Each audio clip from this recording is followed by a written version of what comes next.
Now, Marjorie Taylor Greene, Tom Massie, Tucker Carlson, Steve Bannon agree with us that we should not go to war with Iran, we should not do regime change, we should not work for Israel. Oh my God, what an amazing, miraculous development. Please don't let that slide by you without noting, oh my God, the country's coming together. As protests continue to occur across Iran over economic issues there, President Donald Trump is weighing in, issuing yet more threats against Iran and its government, not explicitly over nuclear issues like led to the war that he started there, but this time saying that he will protect any protesters that are killed by the Iranian regime. We've got a lot of details on the violence that's already occurred there, but Cenk, first off, what are your 2 cents? Yeah, so I think we're gonna have coverage of this that you're not gonna see anywhere else because, of course, this is all about Israel. That's obvious, right? But the question is, why might Israel not be in favor of this regime change? They definitely want regime change in Iran, but maybe not this one, and hence the call for bombing, because if you bombed, it would actually end this insurgency. So we're gonna tell you why. It's really important and interesting. Let's give you all the facts first. Fascinating and complicated.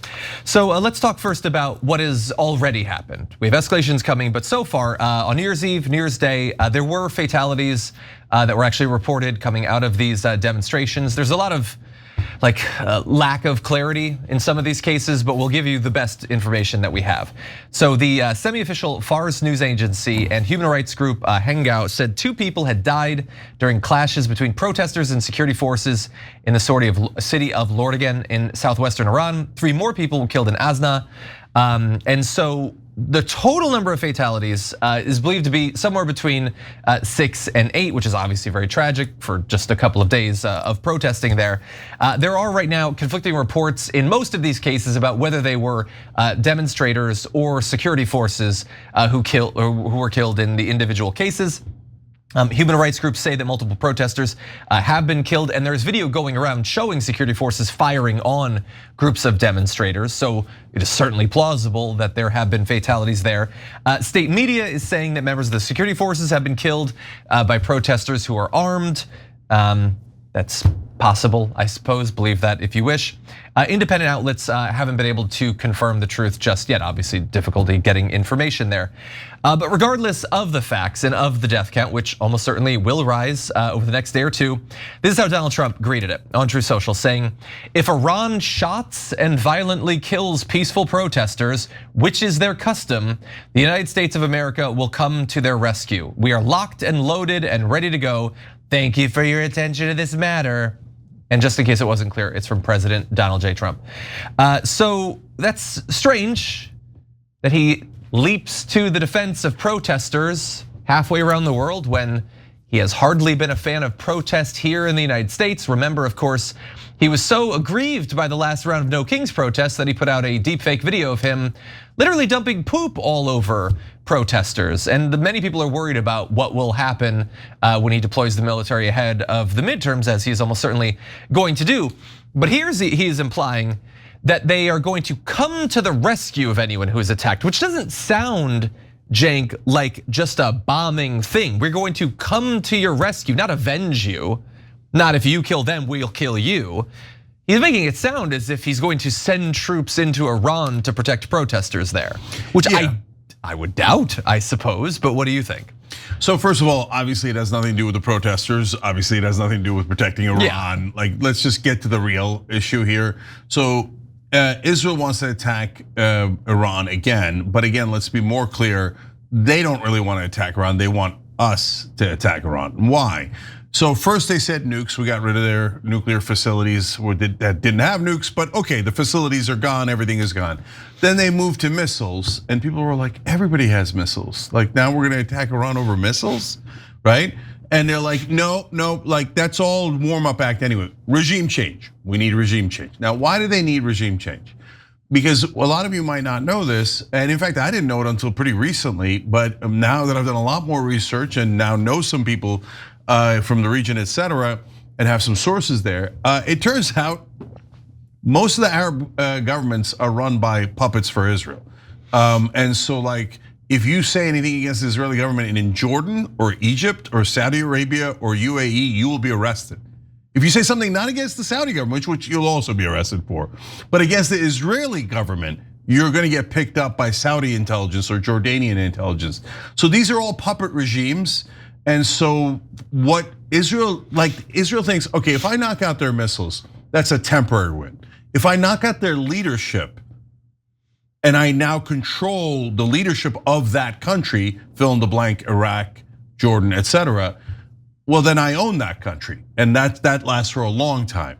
So that's why at the end of the day, no matter how many times we bomb Iran or any of these countries that they want us to bomb, it's never enough until they get the regime change, because the point isn't the bombing, the point is the regime change, put in an Israeli puppet, control the Middle East forever. Yeah. Okay, so that's the battle plan. So which then, John, leads us back to the protesters, is a bit of a problem for the Israelis. Wait, why? You want the regime toppled? Yes, but if the regime is toppled, they don't want an organic insurgency to replace that regime.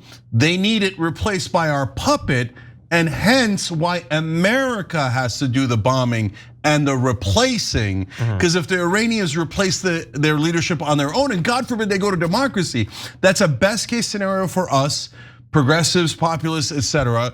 We don't want to deal with Iran or Israel. But given our druthers, would we want a grand Ayatollah or the mullah regime? No, we want a democracy in Iran, right? And the people of Iran to be represented and to be free. Israel does not want that. In fact, a huge part of the reason why there are no democracies in the Middle East outside of Turkey and Israel is because Israel actively tries to prevent it. If the Jordanian people got their way in a democracy, Israel would be in a lot of trouble. All of the Jordanian people support Palestinians, but their leadership doesn't. And that's the same of almost all of those countries.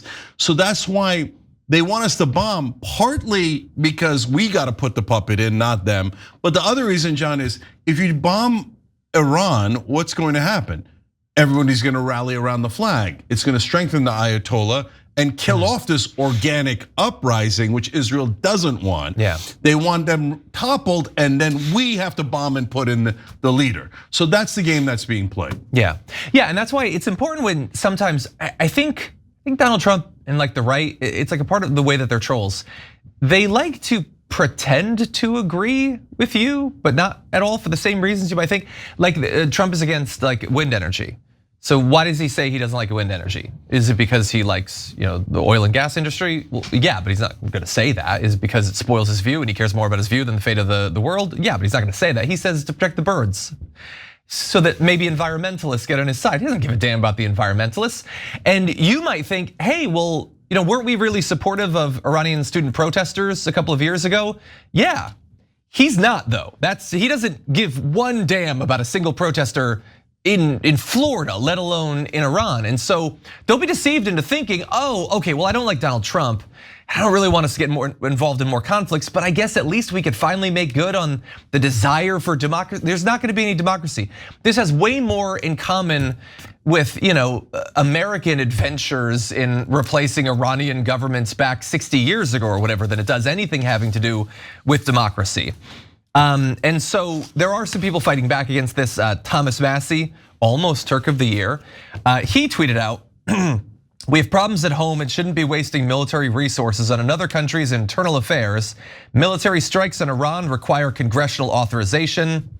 I get what he means there, but that's kind of a joke right now. The idea that Donald Trump would ever have to go to Congress for this sort of thing. It should, and I would love for Thomas Massie, maybe Ro Khanna, to actually make that a legal thing, but unfortunately, Donald Trump doesn't give a damn what Congress thinks.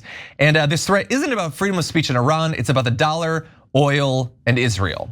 So Israel and Israel's desire for regime change, as Cenk pointed out. There's some interesting other elements that we should definitely discuss. One is that Mossad has posted social media messages encouraging the protesters to rise up. Here's one comment, let's come out to the streets together, the time has come.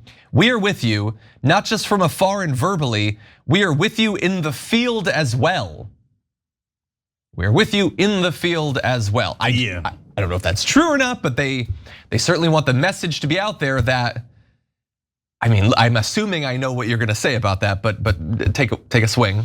Yeah, I mean, look, it could be just normal psyops to confuse and bewilder your opponent. But I think what's more likely is they're trying to delegitimize this actual organic uprising. Well, and saying, justify. we're right next to them. Remember this uprising, Mossad's in the crowd. Yeah. You would only say that to delegitimize it or to, in Iran. To make it more legitimate for the Iranians to devastate them. Like, well, now this isn't organic. This is a foreign intelligence operation. Like, if you actually, first of all, why would Mossad be weighing in on any of this? But obviously, that's the effect that it's going to have. It almost seems too obvious. It seems ham-fisted for Mossad, which has done some pretty sensitive and subtle. But John, you have to remember that's for the Iranian audience, and it's almost for the Ayatollah, so the Ayatollah can say, "See, Mossad is in the crowd. That's why I had to kill them," which then gives Trump an excuse to attack and then put in our regime. So that is not for US consumption. And we're about the only show talking about it. Like if you turn on television or you go to the New York Times, you're not gonna get any of that, right? They're not talking about how Mossad is in the streets in Iran. That would be anti-Semitic to repeat what Mossad literally put out in public on their own. They're like, what do you mean? Are you trying to say that we're doing this for Israel? You're all anti-Semites. I mean, so like, remember, we live in a different bubble than a lot of people live in. We live in a bubble filled with information and knowledge and facts. Yeah.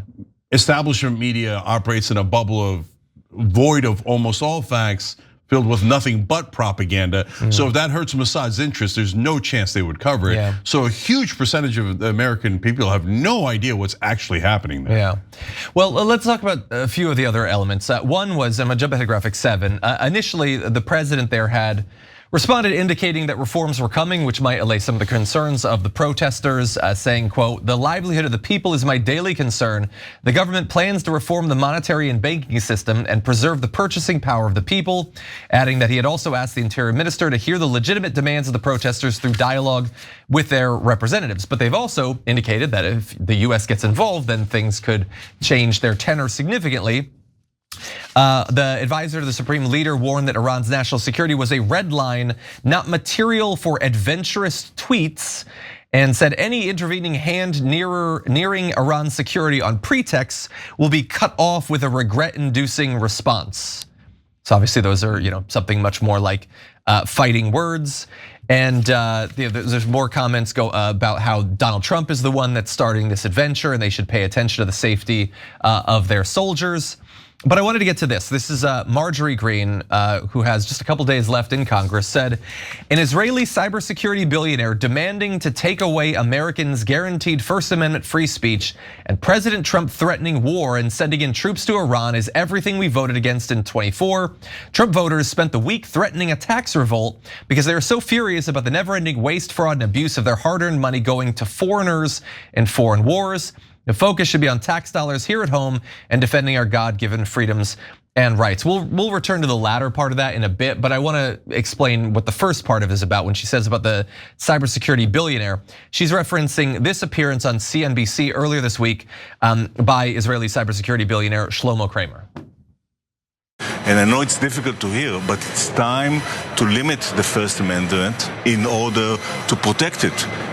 And quickly before it's too late. What do you mean? I mean that we need to control the platforms, all the social platforms. We need to stack rank the authenticity of every person that expresses themselves online and take control over what they are saying based on that ranking. The government should control the social media. Yeah. Okay, so just to be clear, this is a foreign billionaire wanting to advance the interests of a different country by coming onto the media in our country and telling us that our rights need to be taken away. Yeah, he literally said we need to defeat the First Amendment in order to protect the First Amendment. So we have to destroy that village. We have to destroy your Constitution in order to protect it. And when he says the American government should decide who's allowed to talk and not talk on these social media platforms, he of course means the Israeli government, because he's perfectly aware that the Israeli government completely controls the American government. And now this is on top of Larry Ellison and Netanyahu basically saying together, yeah, we're taking over TikTok on behalf of Israel. So they couldn't make it any clearer. And like we get in trouble by the establishment media, who are nothing but shills and propagandists for Israel, if we just repeat what they say on air. Yeah, right. Like I said, so an Israeli billionaire is saying we should kill off our First Amendment rights so that the government can control what is said and not said about Israel. And then you just repeat it, and they're like, "You're an anti-Semite." No, but you saw him say it. You literally just saw him say it. This isn't like Ken Klippenstein got a document. It was from a dinner, and there was a comment that was reported where Shlomo said he went on to the news and said it. It's not a mistranslation. It's not, well, if you really think about what he said, you understand, he just said it outright. Yeah, but every time they say something like this where they show you what their true intent is, it immediately gets memory holes. CNBC, which broke news there with that amazing interview, will never mention it again. CNN will never mention it. New York Times, Washington Post will never mention it while pretending to be objective. Okay, so and then when you say, hey, I don't think you are objective, it looks like you're favoring one side, they're like, anti-Semite, cancel him, ruin his career. See how I'm objective? No, you're proving my point, right?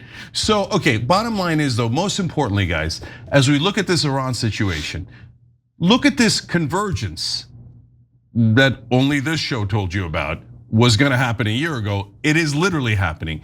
Later in the show, we're gonna talk about how Steve Bannon is now calling Trump Hillary Clinton because of these threats to attack Iran, okay? So now Marjorie Taylor Greene, Tom Massie, Tucker Carlson, Steve Bannon agree with us that we should not go to war with Iran, we should not do regime change, we should not work for Israel.